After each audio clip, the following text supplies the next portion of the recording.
So I'm pleased to introduce our first keynote speaker of the morning. Brandon Milhorn is the President and CEO of the Conference of State Bank Supervisors, and even before he was in that position, was just a long-standing supporter of this conference, and so we are grateful for that.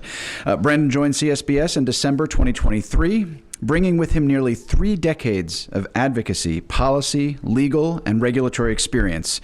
He previously held leadership roles at the FDIC, serving as deputy to then Vice Chairman Travis Hill, and as Chief of Staff and deputy to then Chairman Yelena McWilliams.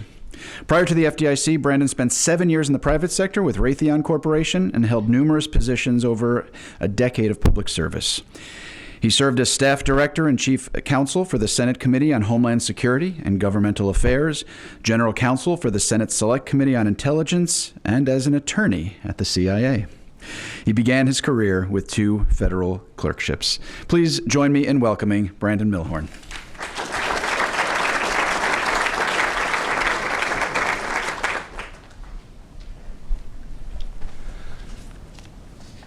So thank you very much for having me. I'd like to thank the FDIC and the Federal Reserve, our co-sponsors in this conference. It's our 13th community banking research conference. In many ways, 7 years ago, I was chief of staff to Chairman McWilliams when she came down and spoke at this conference. And to be standing here behind this microphone speaking with all of you is really an honor and a privilege. But before I know Kathleen was very worried about time. I am not similarly concerned about your time. I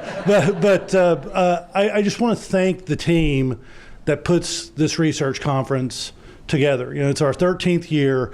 They work from January until tomorrow on putting this conference on and making it meaningful for the participants. I am so thankful for their efforts, and I look forward to their continuing success because we are nowhere near the end of the importance of the conversations that we have at this conference. So thank you again very much for being here and for the team for their efforts.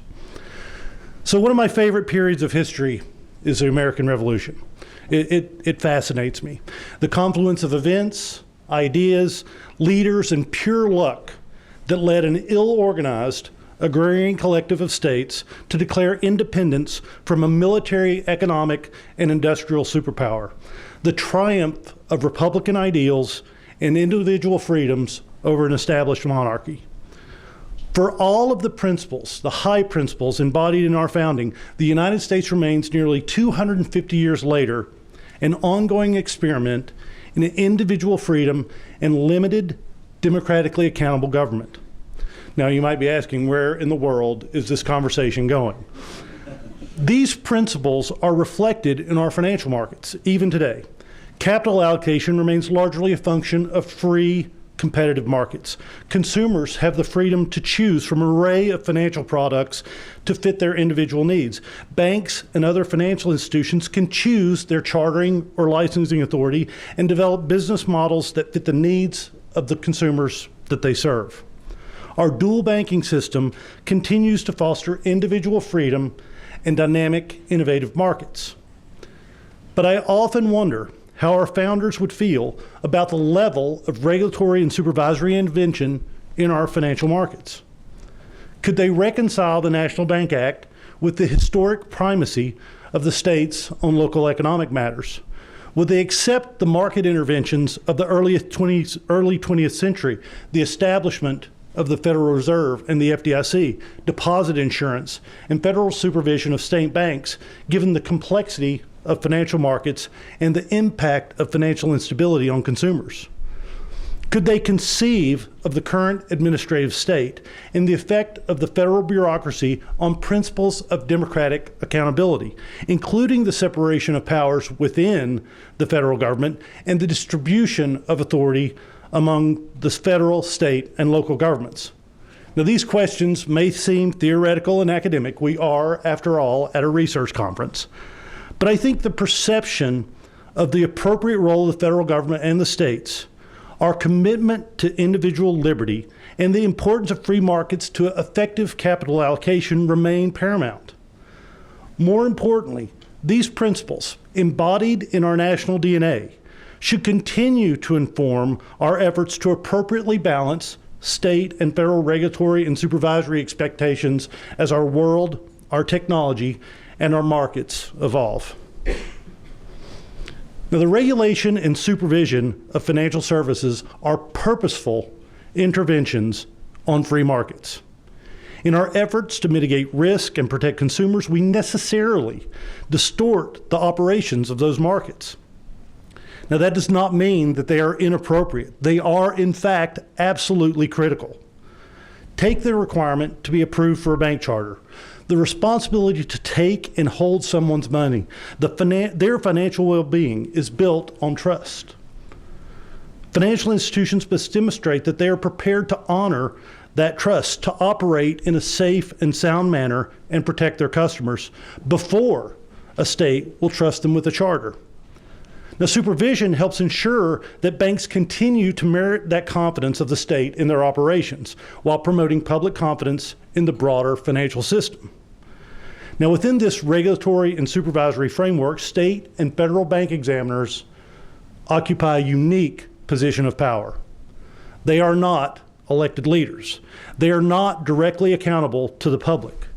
They're tasked with evaluating the financial condition, governance, and compliance frameworks of the institutions they supervise.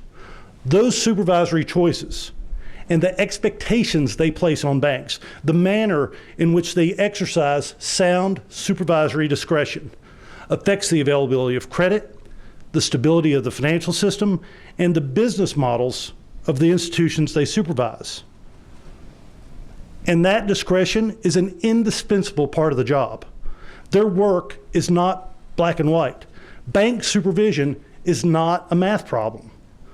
Because of the impact of bank regulation and supervision on the core principles that define American economic freedom, it's incumbent on state and federal governments to continually examine our supervisory model to ensure that it remains fair, transparent, and accountable. Now, spoiler alert, there are no right answers to this complex balancing act. Our approach to consumer protection, our willingness to foster innovation in financial services, our comfort with risk in an institution's business model, the impact of all these choices on consumers, competition, cost of credit, and capital allocation, the difficult policy choices across all these topics ebb and flow.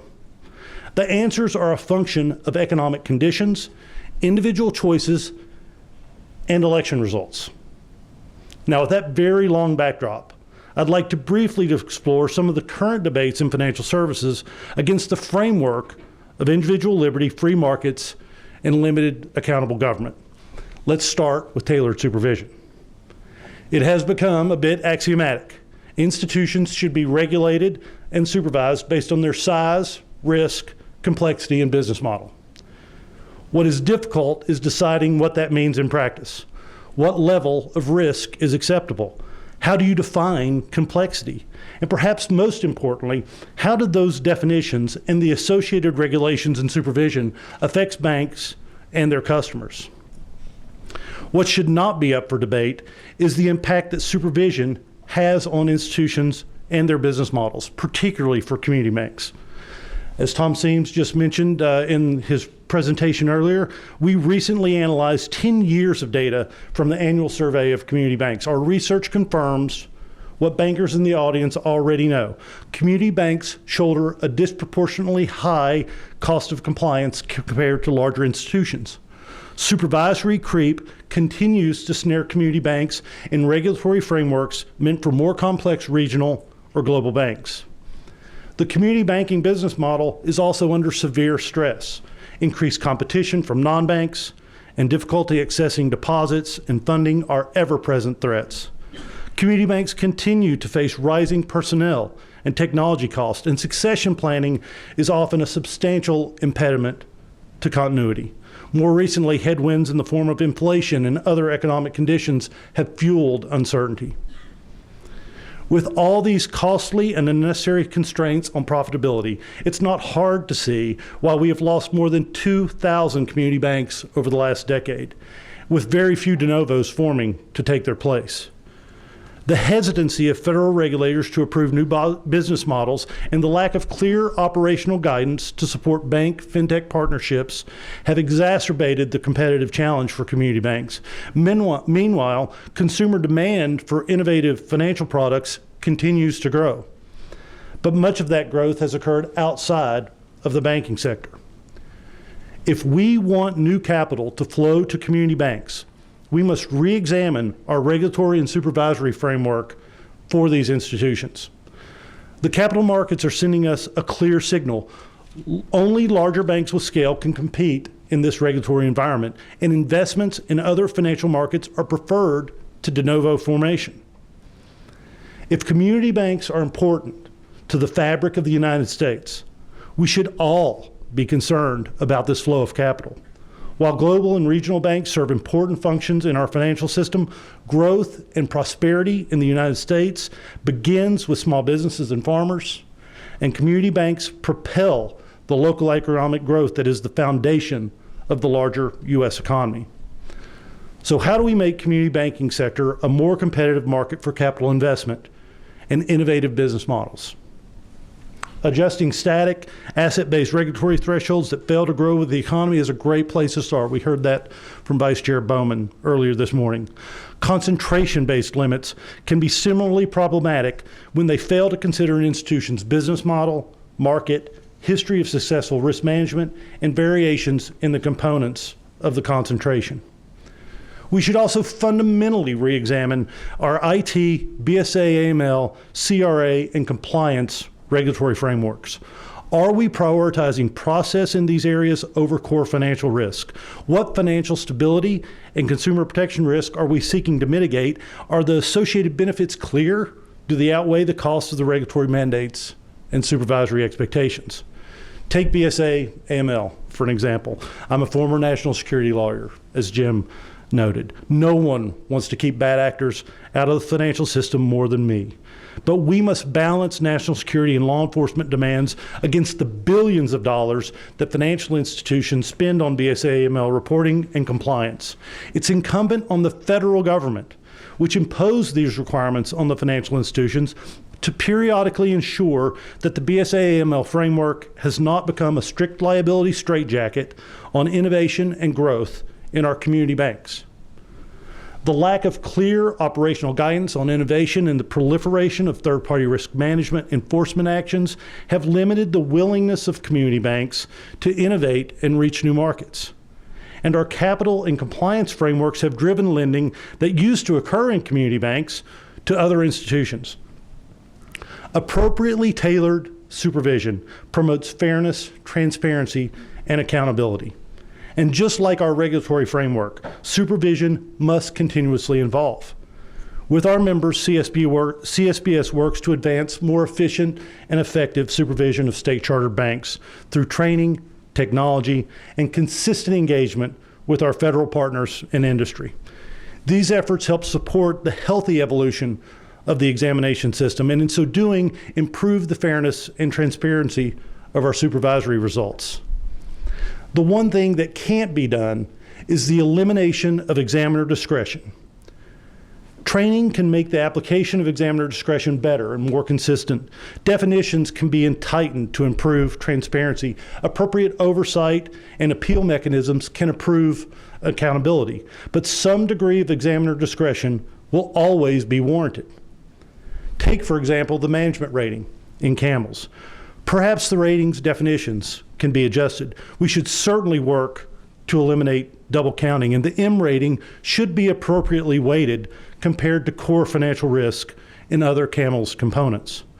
But management shortcomings should be captured in the composite rating for an institution. Risks such as dominant official, lack of succession planning, inadequate management controls, and other governance failures should be a factor in assessing overall institution risk.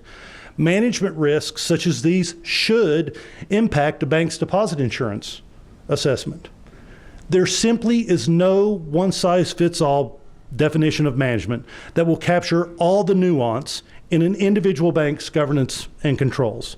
In fact, when the FDIC sought to impose one-size-fits-all governance models on larger banks, CSBS objected to the checklist-focused nature of the proposal. It simply went too far. Eliminating the management rating in CAMELS would be an opposite step in a similarly wrong direction.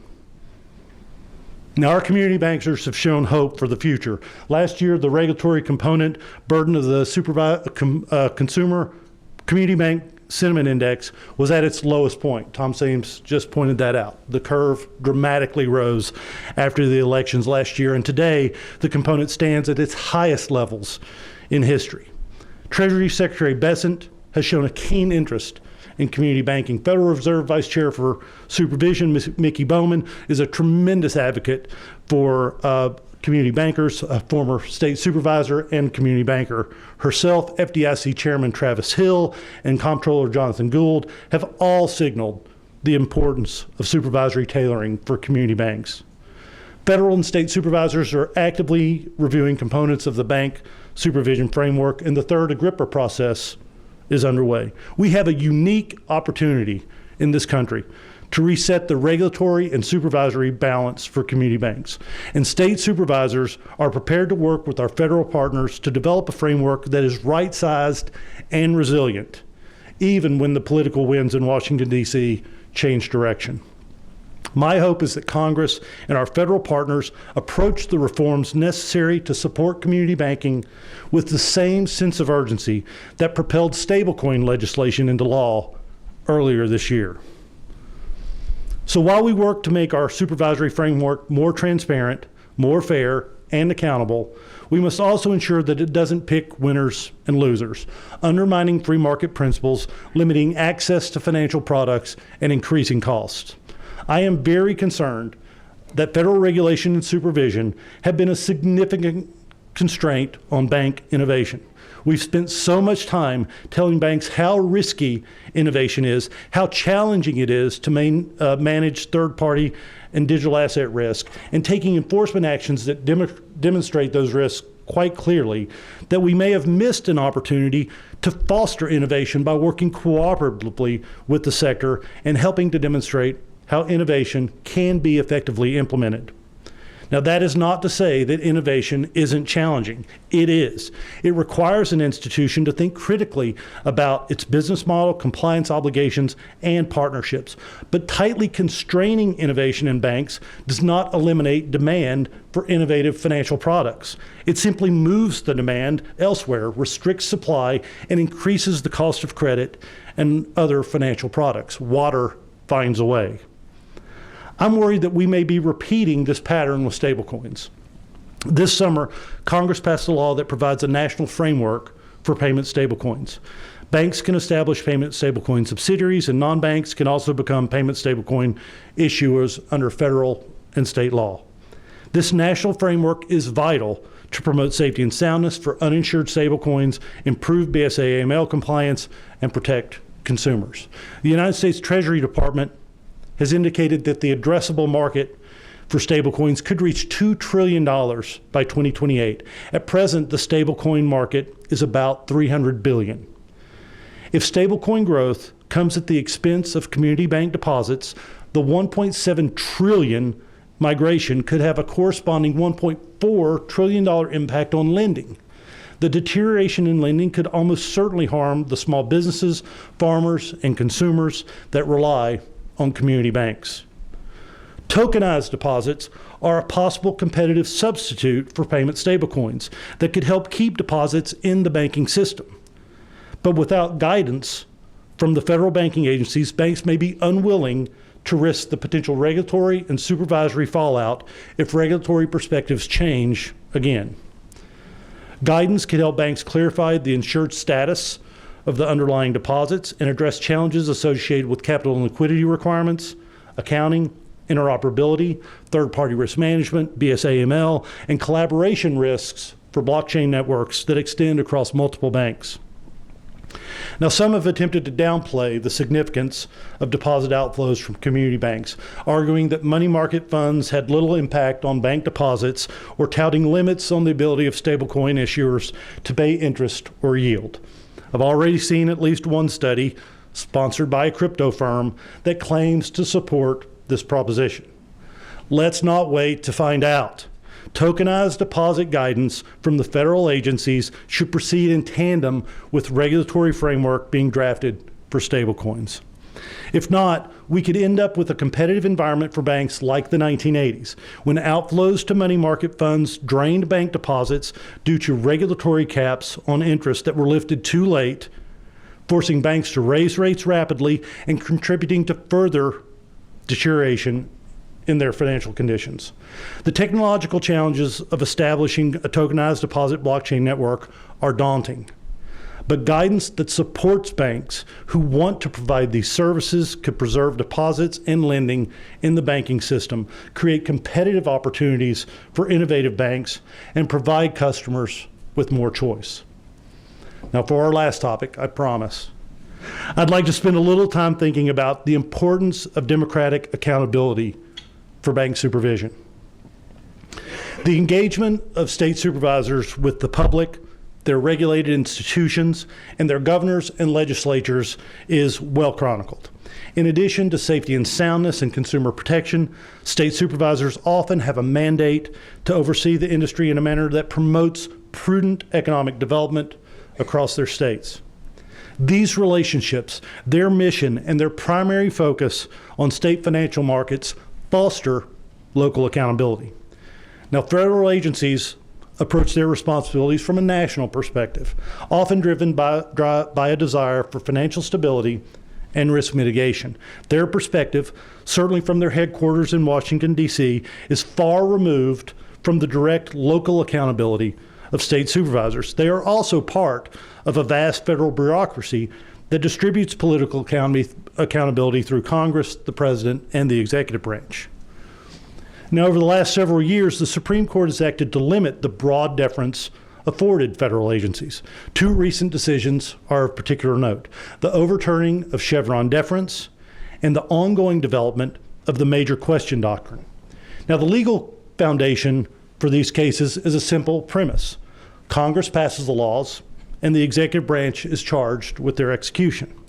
When agencies go beyond their statutory mandate, they undermine core principles of democratic accountability. These agency actions displace Congress and the political process and effectively become the law. The Supreme Court's decisions in West Virginia v. EPA and Loper-Bright are a judicial response to the perception of bureaucratic overreach, if not the reality.